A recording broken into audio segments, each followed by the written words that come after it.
give greater strength to our participation. The Indian National Congress has once again demonstrated its resilience. It was up against a mighty and malevolent machine that was doing its utmost to destroy us. It tried to cripple us financially. It carried out a campaign against us and our leaders that was full of lies and defamation. Many wrote our obituaries, but under the determined leadership of Khargeji, we persevered. He is an inspiration to us all. His commitment to the party organization and its ideology is truly extraordinary, and we all have to learn from his example. The Bharat Jodo Yatra and the Bharat Jodo Nyaya Yatra were historic movements which rejuvenated our party at all levels. Rahul deserves special thanks for his tenacity and determination to fight on in the face of unprecedented personal and political attacks. He shaped our narrative. He also shaped our narrative on guarantees and on the protection of the Constitution very sharply.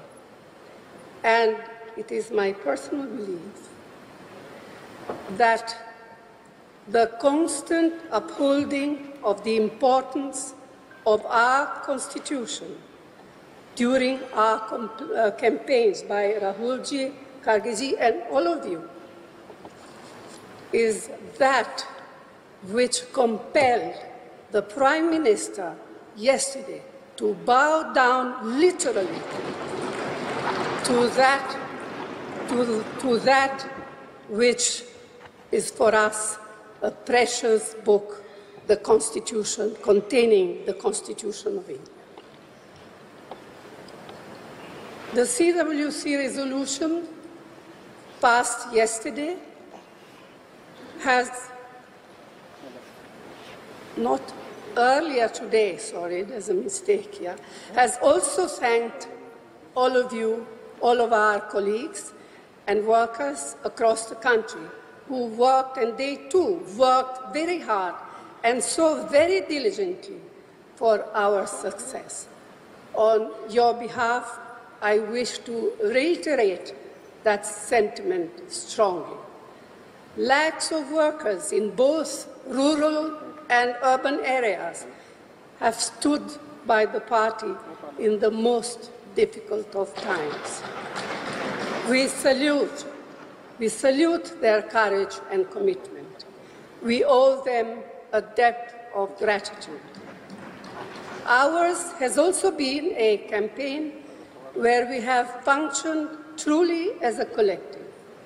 To those of our colleagues who contested the election but lost, I extend our full support and tell them that they fought valiantly and did our party proud. Our numbers in Parliament have increased significantly. Not only is the Indian National Congress a large contingent in the Lok Sabha, but we are bolstered by the strength of our India partners, some of whom have themselves come back impressively. Yet, as we celebrate our recovery, we must also reflect what we need to do to improve our position in states where our performance has been far below our expectation. The Congress President spoke about this earlier in the day at the CWC, and I wish to reinforce his plea. The Prime Minister, who sought the mandate solely in his name to the exclusion of both his party and its allies, has suffered a political and worse, a moral defeat. In reality, he has lost the mandate he sought and thereby lost the right to leadership as well. Yet, far from taking responsibility for failure, he intends to get himself sworn in again tomorrow. We do not expect him to change the substance and style of his governance, nor take cognizance of the will of the people. That is why, as members of CPP, we have a special obligation to be watchful, vigilant, and proactive in holding him and his new NDA government accountable. No longer can and should Parliament be bulldozed like it has been for a decade now. No longer will the writ of the ruling establishment be permitted to disrupt Parliament whimsically, mistreat members, or push through legislation without due and proper consideration and debate.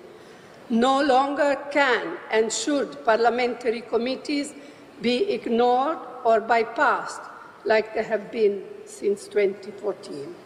No longer will Parliament be muzzled and stifled as it has been over the past 10 years. We have challenging times ahead. We have to be alert, prevent any attempt to increase polarization and erosion of secular and democratic values. So this is a renewed opportunity for us as a party that established parliamentary democracy in our country to bring parliamentary politics back on track to where they legitimately belong. In this election, the people have voted decisively to reject the politics of divisiveness and authoritarianism. They have voted to strengthen parliamentary politics and safeguard our Constitution. They have voted for the agenda of economic and social justice. That indeed should continue to be our objective and guide.